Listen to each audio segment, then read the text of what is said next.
In an earlier video, we talked about Internet Explorer 10, basic navigational functions. Today we're going to talk a little bit more about Internet Explorer 10, but about some of the more advanced functions, including some are just more hidden. So let's go ahead and launch Internet Explorer. This is the Windows 8 application version. No toolbars, no nothing here, just your regular interface. So how do you do certain things here? Well, let's first talk about some of the common controls and common keystrokes that you may be able to take advantage of in order to use Internet Explorer 10. First, let's talk about printing. One of the first things you may want to do is when you go to a web page, you may be looking at instructions on how to do something or maybe a recipe. So let's go ahead and hit the Control P, and you'll see that it brings up the print function within within Windows 8. And it knows that we're in Internet Explorer, so it brings up those options under print. We're going to print this to the our printer, so I'm going to click there, and depending upon your printer, you'll see different kinds of options here. The number of copies, portrait or landscape, the color mode if you want to change that. You can also click on more settings, and again, depending upon your printer, you may have different options about printing on two different sizes and things like that. The quality, plain paper, you may want to go to a draft quality to save yourself some ink. You know, all those different kinds of things. You want instead of color, you may want to do that as well. So all that. The one thing we haven't figured out in this version is that how to print only one page. This is one of 19. There is no button here that says current page only and all that. So we're just going to close that. Normally you would just clip here and print, and it would go off and do its happy printing. Of course, it would do all 19 pages. What we did is we went ahead and spawned the print job, and then we went to the printer queue and canceled that. But let's just talk about some of the other things first. Some of the other things you want to do is, let's say you want to capture everything that's on the page, all the text that's on the page, or again, at an instruction place, and you don't want to print it, you just want to save it in a file. So you want to do Control A, it selects everything on the page. This normal Windows function of Control A is select all, whether you're in Word or Excel or here or wherever you're at. Control A selects everything, and then Control C to copy to your buffer. So what does that do for you? Well, let's go back over here. Let's launch a notepad, for example, and I'm going to right click and say paste. And there's all the text from the thing. No images because Notepad doesn't support images, but there's all the text from there, and you can save this as a file or do whatever you want. But that's the that's basically the Control A and Control C function. Control V paste it, or right click and paste. Some of the other things it does is if you want to find something on a particular page, your usual Control F function works, and it brings up the find function down at the bottom.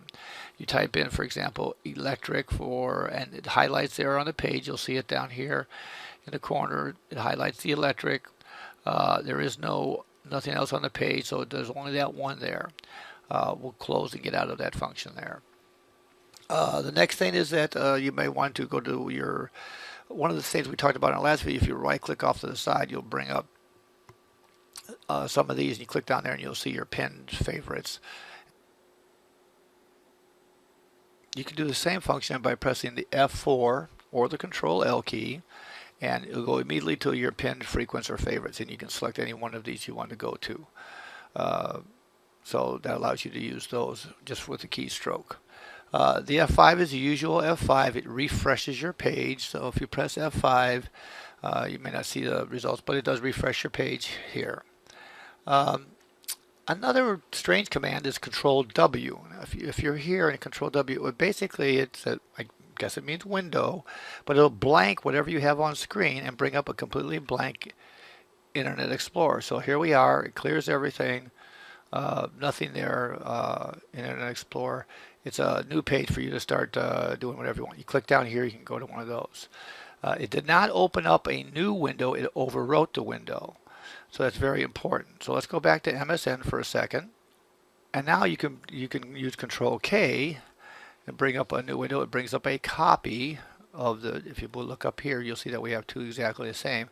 Well, it's more importantly that it's down here. You click down here, you can go to one of your old places, like for example the sports section, and now you have two windows open, one for MSN and one for that. So that was Control K. Let's close that window and let's go back to the main MSN window. You also have other normal things like control, and your mouse wheel will do your zooming for you. You can zoom in, zoom back out again by scrolling up or scrolling down. That's a normal zoom function. Of course, scroll up and down, usual. Uh, Windows Z or your right click is the same function. That's another keystroke. Windows K brings up devices, which includes your printer, but it has other devices. So if you have a second screen, you want to go ahead and go to that function, you can do that. Windows H key brings up your sharings, which shares you can go to the mail program. Again, this is set up for the built-in mail or to your people, so you can send a link to your people hub, things like that. The Windows Q brings up your search, which is your Internet Explorer. Right now it's on Internet Explorer. It's not doing your app search, which we talked about in our video just about search, but now it knows we're in Internet Explorer. So we're right there. The usual things, page up, page down, page down, page up, scrolls up and down for Internet Explorer. And of course your N key goes to the bottom, your home key goes to the top, your page, your left and right, your arrow keys do it a little bit at a time instead of page at a time. Of course, if it was a wider page, you'd use your left and right keys as well. So those are some of the functions to use the tile version of Internet Explorer. One more thing though, let's say you've tried all this and you still don't like this version of Internet Explorer. Well, we have a good solution for you, at least Windows has a good solution for you. So we're going to go to the desktop and we're going to launch this version of Internet Explorer here. And you'll see that this has the tabbed interfaces. Let me open this up a little bit. This has all the tabbed interfaces. You can click on a new tab here, do all that things. It has your home, your history. It has your settings. So let's go to that settings. Click there and go to Internet Options. And if you skip all this stuff here, you go over here to Programs, you'll notice that the first thing says Opening Internet Explorer. Choose how you open links. Let it decide always Internet Explorer, that's the tile version, or only Internet Explorer on the desktop. You can also click here to say Open Internet Explorer tiles on the desktop and say OK. Now let's do that. Let's close this down so we have nothing running here. We go back here. When we click on Internet Explorer, it no longer opens up in the other interface. You're now sitting here on your desktop version of Internet Explorer with all the things you're used to seeing in Internet Explorer 9 and previous, the tab browsing and all that. So if you just want to just sort of give up on the other one and you want to go back to your old familiar ways, this is what you do it. So basically this is the advanced tutorial for Internet Explorer 10 for Windows 8.